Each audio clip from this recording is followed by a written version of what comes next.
«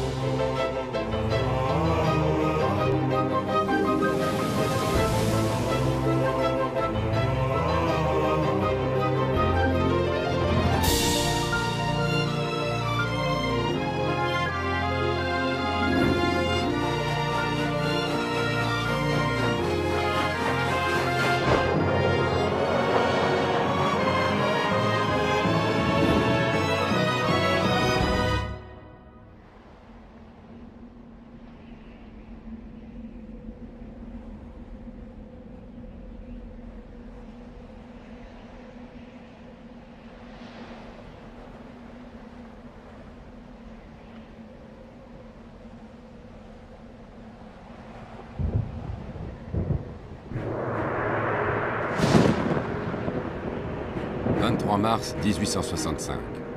Voilà 5 jours que nous avons fui la ville de Richmond, en ballon, pour échapper aux rebelles et rejoindre nos compatriotes. Un terrible ouragan nous emporte et nous pousse à son gré. Depuis 2 jours, nous survolons la mer. La brume et les nuages sont si épais qu'il nous est impossible de percevoir le moindre reflet de lumière, le moindre bruit provenant d'une terre habitée. Nous ne savons plus où nous sommes. Les compagnons d'infortune sont Cyrus Smith, le célèbre ingénieur et officier nordiste, Nab, son domestique, le marin Arthur Pencroff et le jeune Harbert Brown. J'allais presque oublier Top, le fidèle compagnon de Monsieur Smith. Vous ne vous arrêtez donc jamais d'écrire, Monsieur Spilett? Pourquoi arrêterais-je? Voyez-vous, le voyage dans lequel nous sommes embarqués promet d'être extraordinaire. Je suis certain que son récit fascinera tous les lecteurs du globe. Morbleu, partir en ballon pendant un ouragan, c'était de la folie pure et simple. Patience, messieurs, nous finirons bien par sortir de ce cyclone et nous retrouverons enfin la terre ferme. Attention! Reprenez-vous! Hé, mais qu'est-ce qui se passe? Regardez, l'enveloppe du ballon, l'Est en échappe. Nous tombons! Nous devons jeter du lest, sinon nous allons nous écraser. La mer est sous la nacelle. Jetez du lest! Il faut reprendre de l'altitude. Rien à faire, nous descendons encore.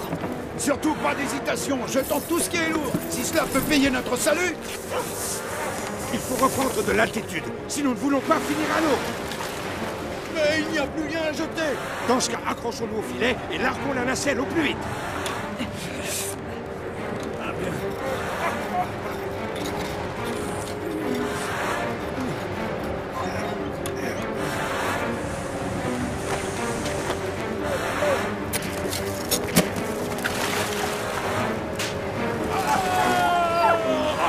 Montez, Monsieur Smith! Il faut monter, maintenant! Monsieur Smith, faites attention.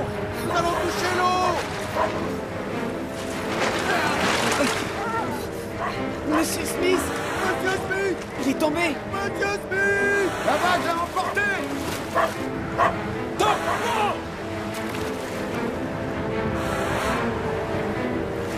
Terre! De la terre! Là-bas! Droit devant! Nous sommes sauvés. Ce n'est pas encore fait. Et je doute que ce ballon nous porte jusqu'à là. Attention! Le choc risque d'être rude!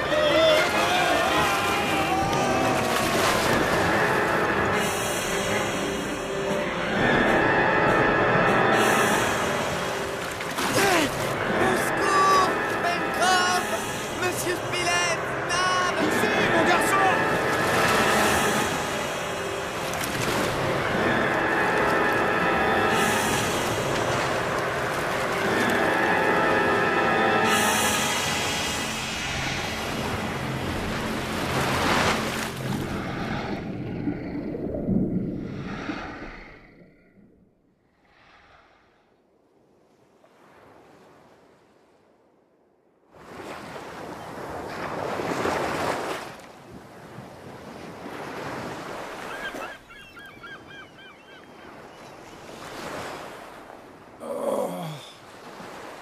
Quelques mètres de plus, et nous avions les pieds au sec.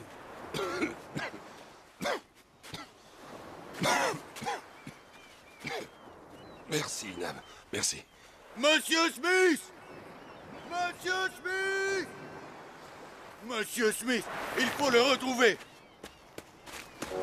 Peu de temps s'était écoulé entre la disparition de l'ingénieur et le moment où nous avions touché terre. Aussi, pouvions-nous espérer arriver à temps pour le sauver. Monsieur Smith! Monsieur Smith! Smith! Monsieur Smith. Monsieur Smith! Mais aucun cri, aucun appel, aucun aboiement ne se détachait du grondement de l'océan et du souffle de la tempête. Monsieur Smith! Monsieur Smith! Smith! Monsieur Smith!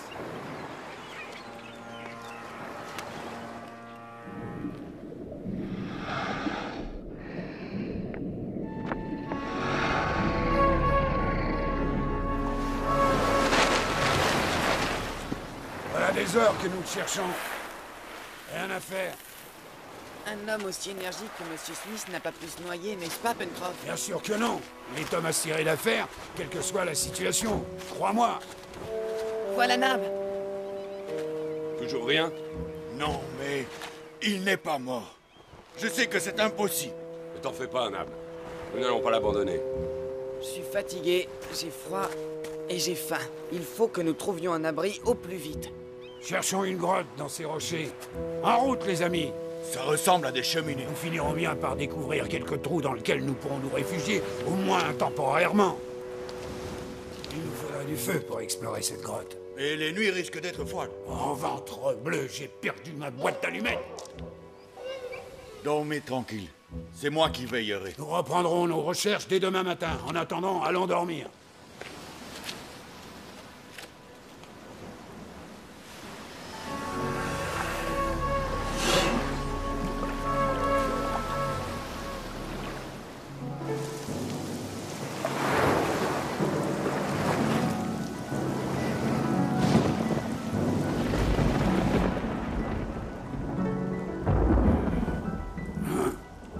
Morbleu, où est passé Nab? Vous entendez? Là! On dirait... Top et... Top! Allez, bien, allons retrouver les autres. Il veut qu'on le suive. Allons-y. Bien, on arrive.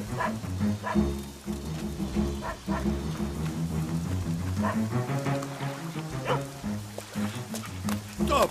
Pas si vite! Mon Dieu, qu'est-ce que c'est? Suivons ces traces. Et nous le saurons bientôt.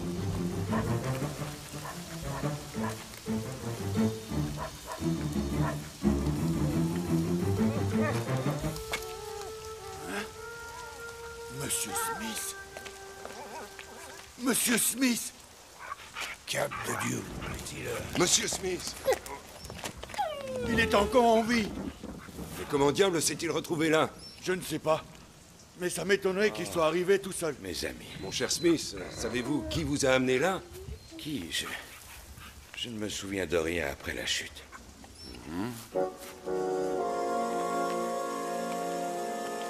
Alors, île ou continent?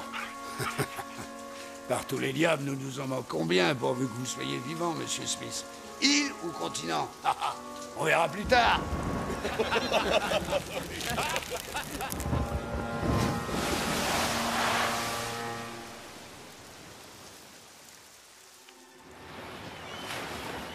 Pendant que vous me transportiez la nuit dernière, j'ai cru apercevoir à l'ouest une montagne qui domine cette contrée.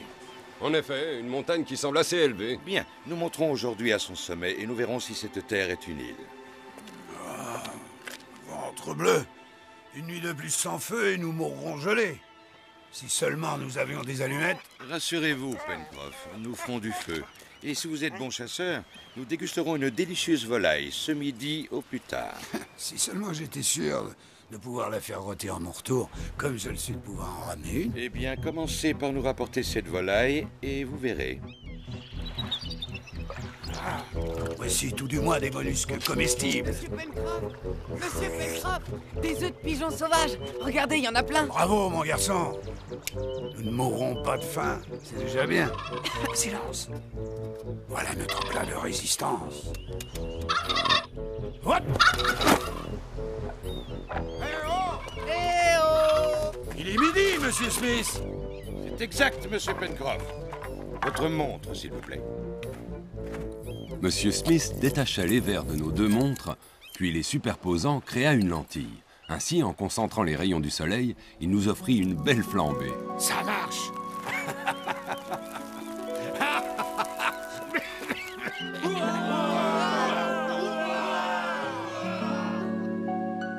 Après un repas que tout le monde déclara excellent, nous commençâmes notre exploration afin d'être fixés sur notre sort, que M. Smith résumait ainsi. Mes amis, notre situation est simple. Si nous sommes sur un continent, nous finirons par trouver une région civilisée. Si nous sommes sur une île et qu'elle est habitée, nous tâcherons de nous débrouiller avec les indigènes. Mais si nous sommes sur une île déserte, alors nous devrons nous en sortir seuls. C'est bien. Pour un convalescent, je vous trouve en pleine forme, Monsieur Smith. En effet, à croire que l'air de ces lieux est particulièrement tonifiant. Regardez, là-haut! Des moutons! Des mouflons, plus exactement, Pencroff. S'ils ont de beaux gigots et de belles côtelettes, alors parbleu, ce sont des moutons. Hé, ne partez pas si vite!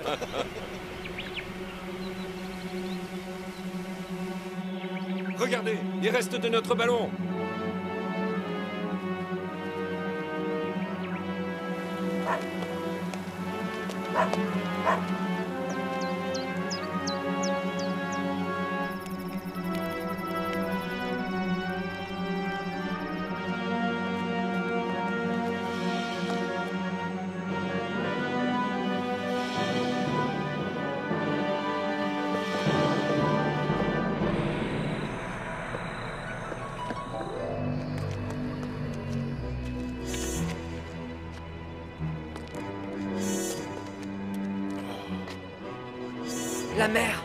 La mer partout.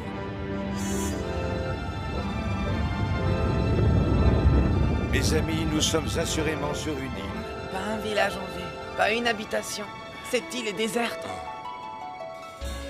Messieurs, si nous devons vivre sur cette île, il nous faut lui donner un nom.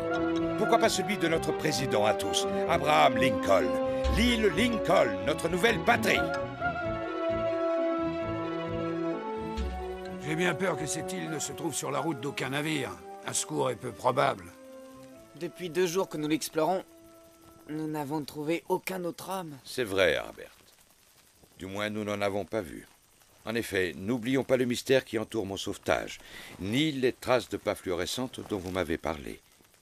Mais il y a aussi des pirates qui rôdent dans ces mers. Et ce n'est pas le moindre des dangers. Vous avez raison, mon cher.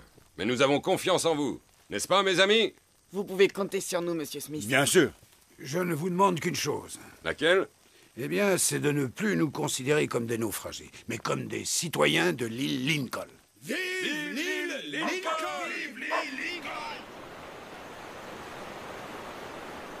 Mes amis, il ne nous reste plus qu'une chose à faire, recréer la civilisation. Rien que ça, Smith. Que voulez-vous dire? Fabriquer les outils et tous les objets dont nous aurons besoin. Comme Robinson Crusoe? Oui, Harbert, comme ce personnage du livre de Monsieur Defoe. À cette différence près que nous sommes bien en chair et en os.